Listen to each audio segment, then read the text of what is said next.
Hello everybody and welcome. This is Dio and Dan, and I know it's been a very long time. I've been pretty busy recently with college, finishing off everything, and I've been gaming myself. I've recently purchased Grid Autosport. It came out a few weeks ago and that's when I first got it. I've been working my way through the career mode, going through the touring career. I've reached the level 10 prestigious level and completed all the championships. Today I'm just going to be doing a little custom cup, which is I guess the way you could call it, just a single race event. You can choose between 1, 2, 3, 4, 5 race events. That will make up a total series. I'm going to be driving in the tuner section, which has got drift cars, muscle cars, superly modified cars, and that's what I'm going to be driving today. I'm going to be doing a race, and I'm going to be doing it on the hard AI difficulty, and I'm going to be doing it around the Yas Marina circuit. As you can see here, Yas Marina. I'm going to change that just to the full circuit, just so you get a much better look. Now, my first impressions of Grid Autosport is it's pretty darn good.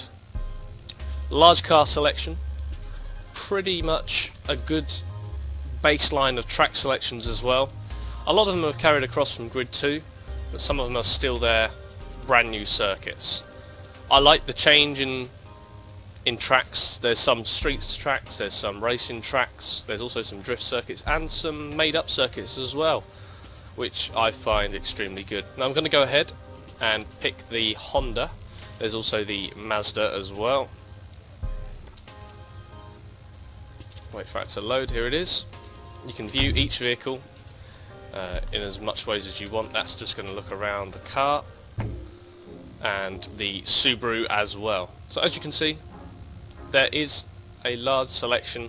There's only 3 for this little section, but there's about 20 cars I think per modified section group. So you've got the tuner group, you've got the open wheel group, which is your Formula 3 Indy cars, you've got your touring cars, so you've got from cars from the World Touring Cars, BTCC, up to GT Racing with your Audis and Mercedes. You've also then got endurance cars, so you've got GT cars, you've also got Le Mans prototype cars as well as some classics as well, which I find fantastic.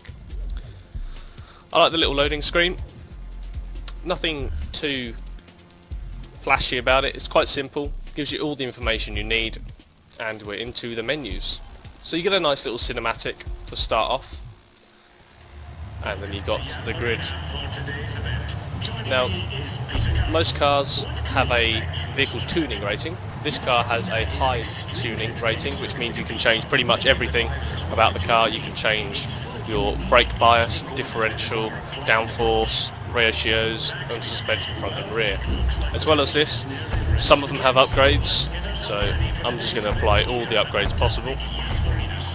As you do, these give the car more power, more weight, everything you need really, as well as this. So as well as this, you can view your event rules, nothing much snazzy, and your difficulty settings as well, which give you extra bonus when you're in the career mode. Now I'm just going to start the race. Won't take a minute. I won't be talking too much during the race, it's just sort of a little look for you guys of what it's like.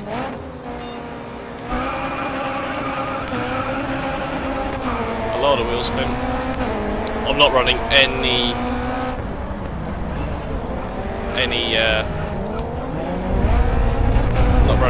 any assists, so this is all just me. Oh, seriously. As you can see, these things are very difficult to handle. Lots of wheel spin, that's for sure. Got to be careful down into here.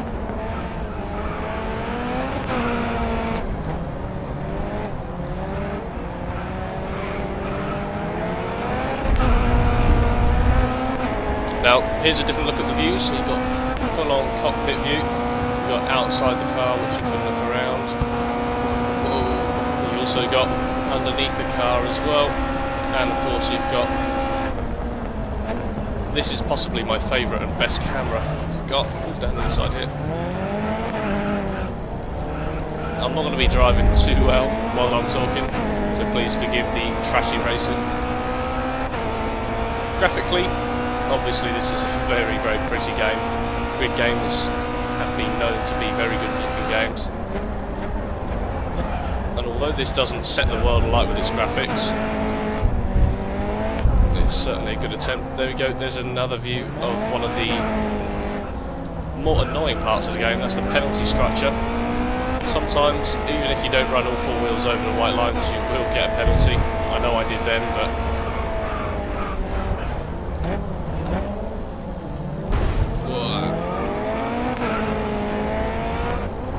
I found the AI to be quite good, very intuitive. They don't always aggressively drive into you like they have done in previous game modes.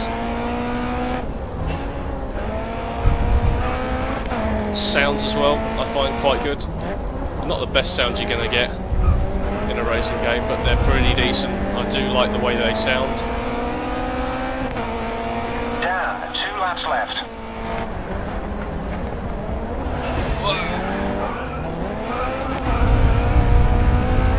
I'm using my wheel as always. It comes with a built-in setup, which is nice to see. You don't often get games with built-in presets for a lot of different controllers, wheels, etc. But Grid has brought that in.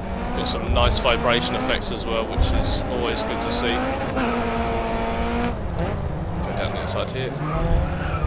Don't want to run in the back of my. I don't know if he's my teammate or not. I think he is. Yeah, he is.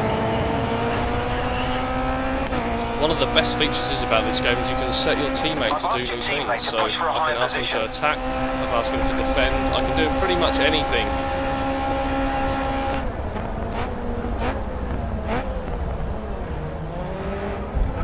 Just get across the front of him here.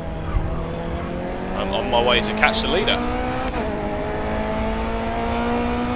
As I said before about cars and tracks, many different cars and tracks in the game. Each one I think is done pretty well. They've got nice models, they look good, nice details. The only thing, my only gripe about the... Try not to get caught this time, I haven't. My only gripe about the cars in the cockpit view is this. The HUDs do not work and it's all pretty much blacked out and fuzzed out, which I must admit is rather annoying. I think they could do some pretty nice cockpit shots like they did in Grid 1, I believe. There was some nice cockpit, but decided not to do that this time and focus on the blur effect. There's it again. Just got away with it this time. Wasn't too bad. Sometimes the penalties affect you for longer, sometimes they affect you for shorter. But now, just going to go on the final lap. Set the fastest lap this race. I'll let you enjoy a commenting-free lap of the race, and I'll speak to you guys after the race.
Unfortunately, I couldn't quite catch him up, but it was a decent enough lap. I showed you a couple of the different views, namely the outside of the car view, which is very popular amongst racers. Now, I wouldn't call Grid Autosport a simulation game. It's sort of simcade, it's sim and arcade together. I'd say it's wavering more on the arcade sides in Grid 2 than it is here. This game's a little bit more simulation-like. As you see, I've just gone and done my race. I came second. I had the fastest lap of the... I didn't have the fastest lap of the race. Aaron Wesley got the fastest lap of the race by a tittle compared to me. Apart from that, though, I enjoyed the race, and I hope you did too. I've been in some more Grid Autosport. I wanted to give it a little time just so I worked out the basics of the game, got myself into the game, and now I'm sort of ready to give a much better opinion and gameplay for you guys on the game. So I hope you enjoyed it. Remember to comment, like, subscribe, all that good stuff. This is Dio and Dan, and I will see you guys in the next video. Peace.